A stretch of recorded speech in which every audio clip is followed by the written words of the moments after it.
মার্কিন president Donald Trump ও তার team গত সপ্তাহে বেশ কিছু গুরুত্বপূর্ণ সিদ্ধান্ত নিয়েছেন। এর মধ্যে গাজা দখল থেকে শুরু করে বৈদেশিক সহায়তা সংস্থা ইউএসএআইডি এর ছাঁটাই ও নারীদের ক্রীড়া প্রতিযোগিতায় ট্রান্সজেন্ডারদের নিষিদ্ধ করার মতো নানা সিদ্ধান্ত রয়েছে। নিচে এমন 10 সিদ্ধান্তের সংক্ষিপ্ত বিবরণ তুলে ধরা হলো।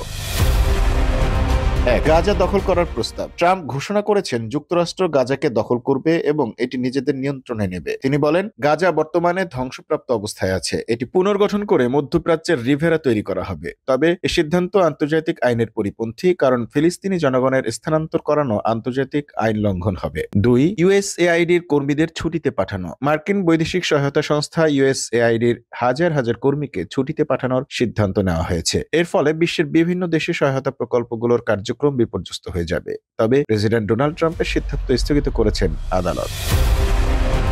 3. চীনের ওপর শুল্ক আরোপ ও কানাডা মেক্সিকোকে ছাড়। ট্রাম্প চীনা পণ্যের ওপর 10% শুল্ক আরোপ করেছেন, তবে কানাডা ও মেক্সিকোর ওপর শুল্ক 30 দিনের জন্য স্থগিত রাখা হয়েছে। এর ফলে যুক্তরাষ্ট্রের পণ্যের দাম বাড়তে পারে এবং মূল্যস্ফীতি বেড়ে যেতে পারে। 4. সরকারি কর্মীদের স্বেচ্ছায় পদত্যাগে প্রণোদনা। ট্রাম্প প্রশাসন সরকারি কর্মীদের স্বেচ্ছায় পদত্যাগ করার জন্য আর্থিক প্রণোদনা দেওয়ার ঘোষণা দিয়েছে, তবে এর আইনি বৈধতা নিয়ে বিতর্ক তৈরি হয়েছে।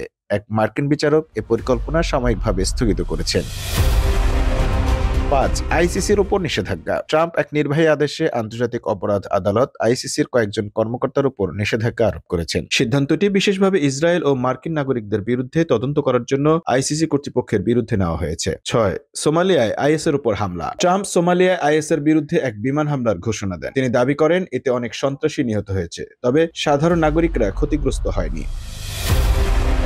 7. জাতিসংঘের সংস্থা থেকে যুক্তরাষ্ট্রের প্রত্যাহার। ট্রাম্প ইউএনআরডব্লিউএ ও ইউএনএইচআরসি জাতিসংঘ মানবাধিকার পরিষদ থেকে যুক্তরাষ্ট্রকে প্রত্যাহার করার ঘোষণা দেন। এছাড়া ইউনেস্কোর সদস্যপদ পুনর্মূল্যায়নের কথাও বলেন তিনি। আর ইউক্রেনকে বিরল খনিজ সরবরাহের দাবি। ট্রাম্প ইউক্রেনকে $300 বিলিয়ন সহায়তা দেওয়ার বিনিময়ে তাদের বিরল খনিজ যেমন ইউরেনিয়াম, লিথিয়াম সরবরাহ নিশ্চিত করার কথা বলেছেন, যা প্রতিরক্ষা ও ইলেকট্রনিক্সের জন্য গুরুত্বপূর্ণ। 9. নারীদের ক্রীড়া প্রতিযোগিতায় ট্রান্সজেন্ডারদের নিষিদ্ধ করা। নির্বাহী আদেশে ট্রান্সজেন্ডার নারীদের নারী ক্রীড়া প্রতিযোগিতায় অংশগ্রহণ নিষিদ্ধ করার সিদ্ধান্ত নিয়েছেন ট্রাম্প। এর ফলে তাদের অংশগ্রহণ 2028 সালের অলিম্পিকেও বাধাগ্রস্ত হবে। 10. জলবায়ু পরিবর্তন বিষয়ক তথ্য সরকারি ওয়েবসাইট থেকে অপসারণ। ট্রাম্প প্রশাসন বিভিন্ন সরকারি সংস্থার ওয়েবসাইট থেকে জলবায়ু পরিবর্তন সম্পর্কিত তথ্য সরিয়ে ফেলতে নির্দেশ দিয়েছে। এতে পরিবহন, প্রতিরক্ষা, কৃষি ও পররাষ্ট্র মন্ত্রণালয়ের ওয়েবসাইট অন্তর্ভুক্ত। Mamun Mahfuz, time news desk.